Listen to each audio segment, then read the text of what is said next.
जय श्री राम, राधे राधे। स्वागत है आपका मेरे चैनल में। आशा करती हूँ आप सभी स्वस्थ होंगे। तो कल हमने अयोध्या कांड का पहला सर्ग जो है वो पूरा किया। आज हम दूसरा सर्ग प्रारंभ करने जा रहे हैं।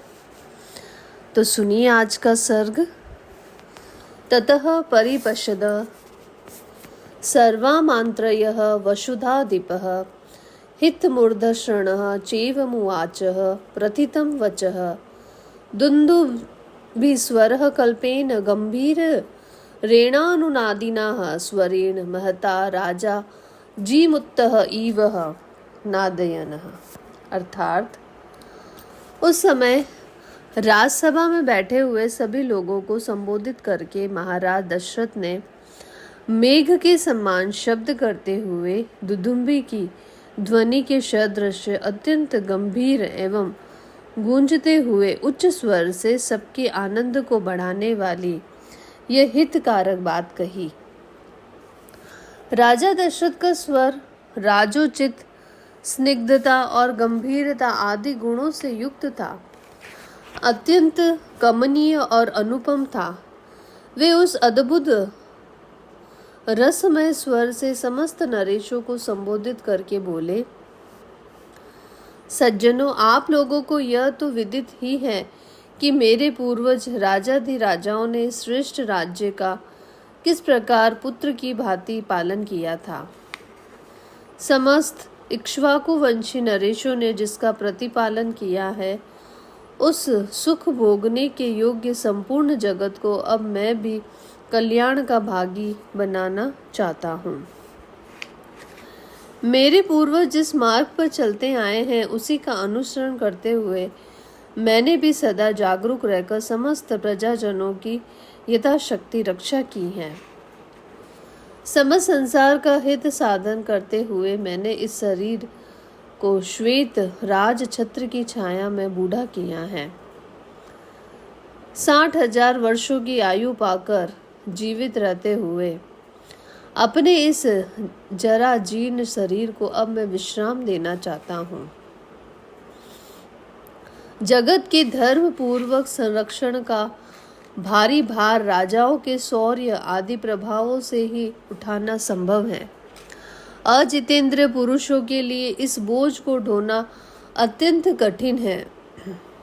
मैं दीर्घ काल से इस भारी भार को वहन करते करते थक गया हूँ। इसीलिए यहाँ पास बैठे हुए इन संपूर्ण श्रेष्ठ द्विजों की अनुमति लेकर प्रजाजनों के हित के कार्य में अपने पुत्र श्री राम को नियुक्त करके अब मैं राज कार्य से विश्राम लेना चाहता हूँ। मेरे पुत्र श्री राम मेरी अपेक्षा सभी गुणों में श्रेष्ठ है। शत्रुओं की नगरी पर विजय पाने वाले श्री रामचंद्र बल पराक्रम में देवराज इंद्र के समान है। पुष्य नक्षत्र से युक्त चंद्रमा की भांति समस्त कार्यों के साधन में कुशल तथा धर्मात्माओं में श्रेष्ठ उन पुरुष शिरोमणि श्री रामचंद्र जी को मैं कल प्रातः काल पुष्य नक्षत्र में युवराज के पद पर नियुक्त करूंगा। लक्ष्मण के बड़े भाई श्री राम आप लोगों के लिए योग्य स्वामी सिद्ध होंगे। उनके जैसे स्वामी से संपूर्ण त्रिलोकी भी परम सनात हो सकती है। ये श्री राम कल्याण स्वरूप है। इनका शीघ्र ही अभिषेक करके मैं इस भूमंडल को तत्काल कल्याण का भागी बनाऊंगा। अपने पुत्र श्री राम पर राज्य का भार रखकर मैं सर्वथा क्लेश रहित निश्चिंत हो जाऊंगा। यदि मेरा यह प्रस्ताव आप लोगों को अनुकूल जान पड़े और यदि मैंने यह अच्छी बात सोची हो तो आप लोग इसके लिए मुझे सहर्ष अनुमति दें अथवा यह बतावें कि मैं किस प्रकार से कार्य करूं। यद्यपि श्री राम के राज्याभिषेक का विचार मेरे लिए अधिक प्रसन्नता का विषय है, तथापि यदि इसके अतिरिक्त भी कोई सबके लिए हितकर बात हो तो आप लोग इसे सोचें, क्योंकि मध्यस्थ पुरुषों का विचार एक पक्षीय पुरुष की अपेक्षा विलक्षण होता है। कारण कि वह पूर्व पक्ष और अपर पक्ष को लक्ष्य करके किया गया होने के कारण अधिक अभ्युदय करने वाला होता है। राजा दशरथ जब ऐसी बात कर रहे थे उस समय वहां उपस्थित नरेशों ने अत्यंत प्रसन्न होकर उन महाराज का उसी प्रकार से अभिनंदन किया जैसे मोर मधुर केकारव फैलाते हुए वर्षा करने वाले महामेघ का अभिनंदन करते हैं। तत्पश्चात समस्त जन समुदाय की स्नेहमयी हर्ष ध्वनि सुनाई पड़ी। वह इतनी प्रबल थी कि समस्त पृथ्वी को कंपाती हुई सी जान पड़ी। धर्म और अर्थ के ज्ञाता महाराज दशरथ के अभिप्रायों को पूर्ण रूप से जानकर संपूर्ण ब्राह्मण और सेनापति नगर और जनपद के प्रधान व्यक्तियों के साथ मिलकर परस्पर सलाह करने के लिए बैठे और मन से सब कुछ समझकर जब वे एक निश्चय पर पहुंच गए तब बूढ़े राजा दशरथ से इस प्रकार बोले। पृथ्वीनाथ, आपकी अवस्था कई हजार वर्षों की हो गई है। आप बूढ़े हो गए हो, अतः पृथ्वी के पालन में समर्थ अपने पुत्र श्री राम का अवश्य ही युवराज के पद पर अभिषेक कीजिए। रघुकुल के वीर महाबलवान महाबाहु श्री राम महान गजराज पर बैठकर यात्रा करते हो और उनके ऊपर श्वेत छत्र तना हुआ हो। इस रूप में हम उनकी झांकी करना चाहते हैं। उनकी ये बात राजा दशरथ के मन को प्रिय लगने वाली थी। इसे सुनकर राजा दशरथ अनजान से बनकर उन सब के मनोभावों को जानने की इच्छा से इस प्रकार बोले। राजागण, मेरी यह बात सुनकर जो आप लोगों ने श्री राम को राजा बनाने की इच्छा प्रकट की है, इसमें मुझे यह संशय हो रहा है कि आपके समक्ष उपस्थित करता हूँ कि मुझे जो संशय हो रहा है वो मैं आपके समक्ष उपस्थित करता हूँ। ऐसा महाराज दशरथ ने कहा। आप इसे सुनकर इसका यथार्थ उत्तर दीजिए। मैं धर्म पूर्वक इस पृथ्वी का निरंतर पालन कर रहा हूँ, फिर मेरे रहते हुए आप लोग महाबली श्री राम को युवराज के रूप में क्यों देखना चाहते हैं? यह सुनकर वे महात्मा नरेश नगर और जनपद के लोगों के साथ राजा दशरथ के इस प्रकार बोले कि महाराज, आपके पुत्र श्री राम में बहुत से कल्याणकारी सद्गुण हैं। देव देवताओं के तुल्य बुद्धिमान और गुणवान श्री रामचंद्र जी के सारे गुण सबको प्रिय लगने वाले और आनंददायक हैं। हम इस समय उनका यत्किंचित वर्णन कर रहे हैं, आप उन्हें सुनिए। प्रजानाथ सत्य पराक्रमी श्री राम देवराज इंद्र के समान दिव्य गुणों से संपन्न है। इक्ष्वाकु कुल में भी ये सबसे श्रेष्ठ हैं। श्री राम संसार में सत्यवादी, सत्यपरायण और सत्य पुरुष हैं। साक्षात श्री राम ने ही अर्थ के साथ धर्म को भी प्रतिष्ठित किया है। ये प्रजा को सुख देने में चंद्रमा की और क्षमा रूपी गुण में पृथ्वी के समानता रख करते हैं। बुद्धि में बृहस्पति और बल पराक्रम में साक्षात सचिपति इंद्र के समान है। श्री राम धर्मज्ञ, सत्य प्रतिज्ञ, शीलवान, अदोषदर्शी, शांत, दीन दुखियों को सांत्वना प्रदान करने वाले, मृदुभाषी, कृतज्ञ, जितेंद्र, कोमल स्वभाव वाले, स्थिर बुद्धि, सदा कल्याणकारी, असूया रहित, समस्त प्राणियों के प्रति प्रिय वचन बोलने वाले और सत्यवादी हैं। वे बहुश्रुत विद्वानों, बड़े बूढ़ों तथा ब्राह्मणों के उपासक हैं।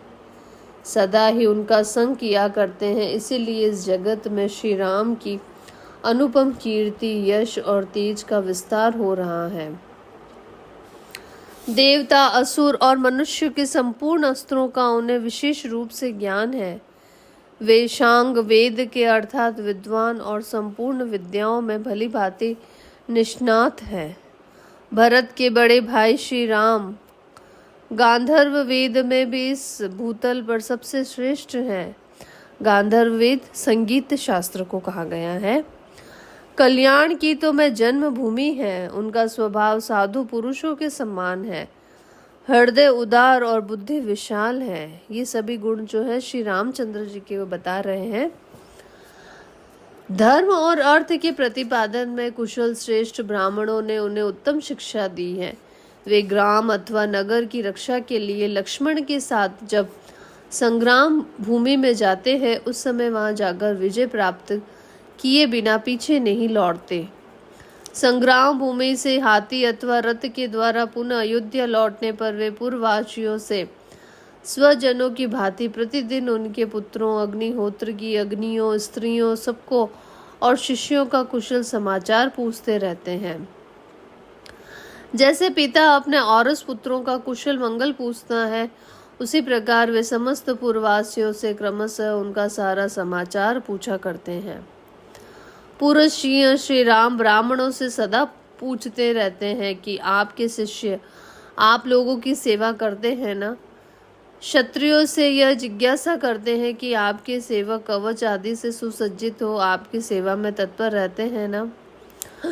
नगर के मनुष्यों पर संकट आने पर वे बहुत दुखी हो जाते हैं और उन सबके घरों में सब प्रकार के उत्सव होने पर उन्हें पिता की भांति प्रसन्नता होती है। वे सत्यवादी महान धनुर्धर वृद्ध पुरुषों के सेवक और जितेंद्रिय हैं। श्री राम पहले मुस्कुराकर वार्तालाप आरंभ करते हैं। उन्होंने संपूर्ण हृदय से धर्म का आश्रय ले रखा है। वे कल्याण का सम्यक आयोजन करने वाले हैं। निंदनीय बातों की चर्चा में उनकी कभी भी रुचि नहीं होती है। उत्तरोत्तर उत्तम युक्ति देते हुए वार्तालाप करने में वे साक्षात बृहस्पति के समान हैं। उनकी भौहें सुंदर हैं, आंखें विशाल और कुछ लालिमा लिए हुए हैं। वे साक्षात विष्णु की भांति शोभा पाते हैं। संपूर्ण लोगों को आनंदित करने वाले ये श्री राम शूरता, वीरता और पराक्रम आदि के द्वारा सदा प्रजा का पालन करने में लगे रहते हैं। इनकी इंद्रियां राग आदि द्वेषों से दूषित नहीं होती हैं। इस पृथ्वी का तो बात ही क्या है, वे संपूर्ण त्रिलोकी की भी रक्षा करते हैं। उनका क्रोध और प्रासाद कभी व्यर्थ नहीं होता है।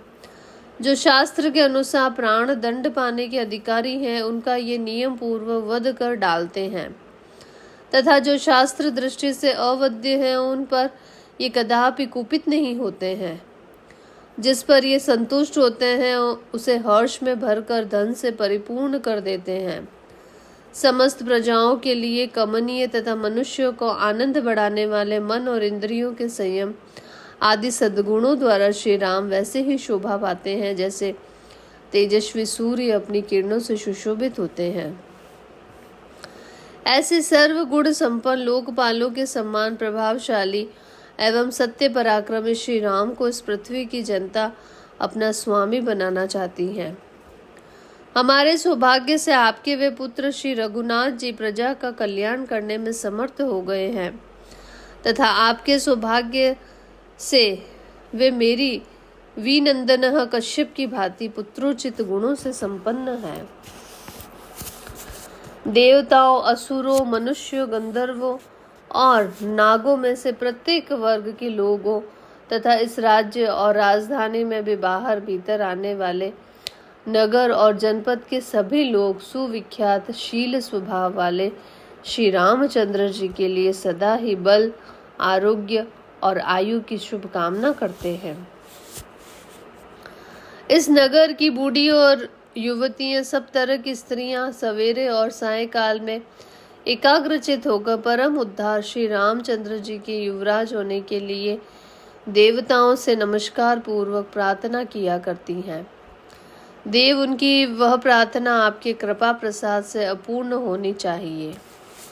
नृपश्रेष्ठ जो नीलकमल के समान श्याम कांति से सुशोभित तथा समस्त शत्रुओं का संहार करने में समर्थ है, आपके उन ज्येष्ठ पुत्र श्री राम को हम युवराज पद पर विराजमान देखना चाहते हैं। अतः वरदायक महाराज, आप देवादिदेव श्री विष्णु के सम्मान पराक्रमी, संपूर्ण लोगों के हित में संलग्न रहने वाले और महापुरुषों द्वारा सेवित अपने पुत्र श्री रामचंद्र जी का जितना शीघ्र हो सके प्रसन्नता पूर्वक राज्याभिषेक कीजिए। इसी में हम लोगों का हित है। इस प्रकार से अयोध्या कांड का दूसरा सर्ग जो है वो भी समाप्त होता है। तो कल हम तीसरा सर्ग जो है प्रारंभ करेंगे। आपका दिन मंगलमय हो। चैनल को लाइक और सब्सक्राइब करें और ज़्यादा से ज़्यादा शेयर करें। धन्यवाद।